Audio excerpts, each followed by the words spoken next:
DSC వాయిదా వేయాలి అని చెప్పేసి బీఆర్ఎస్ కార్యకర్తలు హల్చల్ చేస్తున్నారు. ఇందులో ఖచ్చితంగా ఒకటి మనం చెప్పుకోవాలి ఏంటంటే బీఆర్ఎస్కు అడిగే అర్హత అయితే లేదు.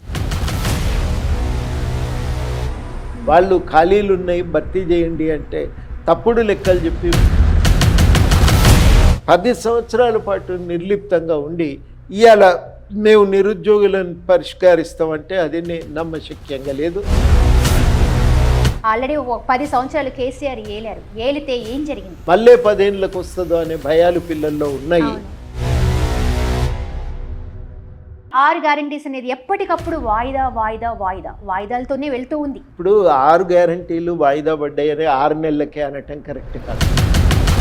ఇప్పుడు క్యాలెండర్ విడుదలైతే ఏంటంటే ఎస్ ఇది కాకపోతే ఆ ఎగ్జామ్ ఉంది, నాకు ఛాన్స్ ఉంది, ఇబ్బంది లేదు అనే ఒక భరోసా పిల్లల్లో కలుగుతుంది.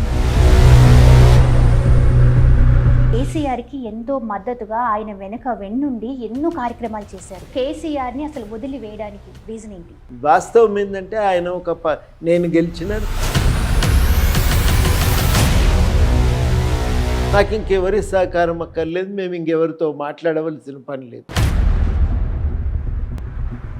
ఒకవేళ మాతో చేతులు కలపటం మీకు కుదరకపోతే మౌనంగా ఉండాలి అంతే తప్ప. కానీ ఛత్తీస్గఢ్తో చేసుకున్న విద్యుత్ కొనుగోలు ఒప్పందం సరిగ్గా లేదు, దాన్ని సమీక్షించండి అని అడిగారు. మీరెవరు అడగటానికి? సో అంటే బానిసగా ఉన్న వాళ్ళు మాత్రమే వాళ్ళకి కావాలి, ఎదురు తిరిగితే అది నడవదు అంటారు, అంతేనా? ఇక వాళ్ళు తెలంగాణ వాళ్ళు చాలా మంది ప్రాణాలు కోల్పోయారు కేవలం తెలంగాణ కోసం. సో వాళ్ళ కోసం ఏదో చేస్తాము అని చెప్పేసి ఎన్నో హామీలు కూడా ఇచ్చారు. ఏమన్నా అమలయ్యాయా?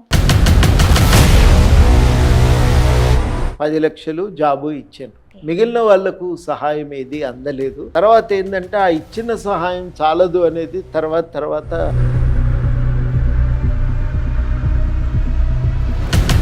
ఇప్పుడు తల్లిదండ్రులు రోడ్డు మీద పడ్డారు, వాళ్ళని ఆదుకునేటువంటి వాళ్ళు లేరు. వాళ్ళకు కూడా ఒక పింఛను, గౌరవప్రదమైన పింఛను ఇప్పుడు ఈ గవర్నమెంట్ 25,000 ఇస్తామని అన్నారు.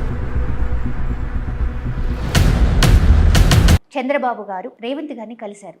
ఇరు రాష్ట్రాల మధ్య విభజన అది తప్ప ఇంకో మార్గం లేదు పరిష్కరించటానికి. ఇద్దరు ముఖ్యమంత్రులు కలిసి మాట్లాడుకుంటే తప్ప పరిష్కారం కాని విషయాలు. కానీ అపోజిషన్ పార్టీ వాళ్ళు కాంగ్రెస్ మీద దుమ్మెత్తి పోస్తున్నారు. 6 గ్యారెంటీలు అసలు అవ్వలేదు, జరగట్లేదు. అట్ ద సేమ్ టైం అసలు వీళ్ళు ఎంతో కాలం నిలవదు, నెక్స్ట్ మా పార్టీ వచ్చేస్తుంది, ఖచ్చితంగా మళ్ళీ మేము వస్తాము. ఇప్పుడు ఒక ఇబ్బంది నాకు కనబడుతున్నది. ఆ ఇబ్బంది ఏంటంటే రాష్ట్రం దగ్గర పైసలు లేవు. ఎందుకంటే గత ప్రభుత్వం అప్పుల పాలు చేసి 5 లక్షల కోట్లు ఎంతో అప్పు ఉంది. అది కాక ప్రతి దగ్గర పెండింగ్ బిల్స్ ఉన్నాయి.